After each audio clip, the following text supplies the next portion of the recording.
So as I was making my prediction video for the main event coming up, Dana White just made some crazy announcements, so we're not going to waste any time and get into the first fight. First, we got Aljamain Sterling versus Yusuf Salal, and this is actually a really good fight, which is rare for the UFC nowadays to have good matchmaking, but I'm actually really excited for this. I'm a huge fan of both of them, and it's about time for the UFC to start putting their foot down and not give title shots to fighters who are only on a one-fight win streak, and I'm leaning towards Sterling by decision, and I think it's going to be an amazing grappling fight, just like the Mozart fight. I got Aljamain Sterling by unanimous decision, and we even got some small ones like Yuri Prochazka and Carlos Ulberg, which is already announced, and obviously the White House card between Ilia Topuria and Justin Gaethje, which is going to be a banger, and Cyril Gane versus Alex Pereira. But let's get into the new stuff. They also announced for the co-main event of UFC Perth, Jack Della Maddalena versus Carlos Prates to be Beneil Dariush versus Quillan Salkill, which is going to be a banger fight. Rest in peace to Beneil Dariush. I'm so excited for Quillan Salkill to finally get his ranking. Quillan Salkill is extremely talented and extremely exciting fighter, and I can't wait to see him rise up in the rankings and eventually make his way to the title. They also announced Song Yadong versus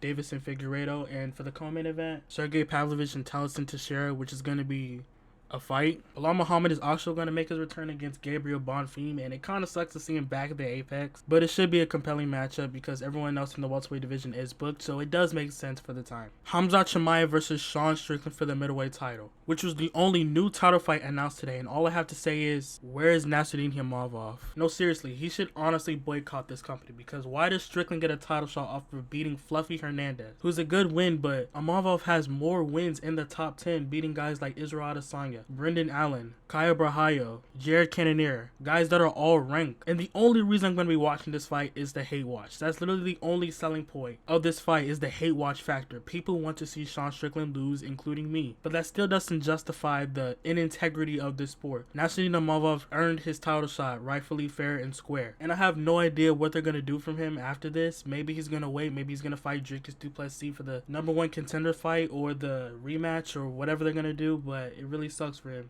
And you can't even use the entertaining factor as the reason to give Sean the title shot, because honestly, Nasruddin Yamavov is 10 times entertaining as Sean Strickland has ever been. Yeah, he had a few good fights, and he got a finish in his last fight, but it still doesn't justify Yamavov just not getting a title shot. Yamavov has gotten knockouts. He's gotten amazing decision victories against top-level opponents. Who wouldn't want to see him fight for the title? And the only person I blame in this is Fluffy Hernandez, because the fact that you had this man finish you and now he's fighting for a title in my sport for the 3rd time honestly makes me sick to my stomach. Is it going to be a big fight?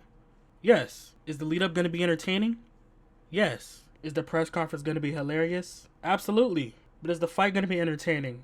I highly doubt it. I honestly is going to go more of the same with Dricus du Plessis versus Khamzat. I think Khamzat is just going to wrestle him to death. He's going to try to find a submission, and if it doesn't come, it's just going to go to a decision, because I honestly don't see it going any other way. And I honestly don't really think it's an interesting matchup either. I don't see how Sean wins this fight, and I don't think Sean Strickland has the power or the IQ to keep Khamzat off of him, and I think it's going to be another dominant win by Khamzat Chimaev. He might even get a finish this time. I really hope he does. So what are you guys' thoughts on all these announcements? I thought the announcements were pretty mid, to be honest, but let me know what you think. I'll get back to working on my prediction video for this weekend's main event, and that's it for me, and I'm out.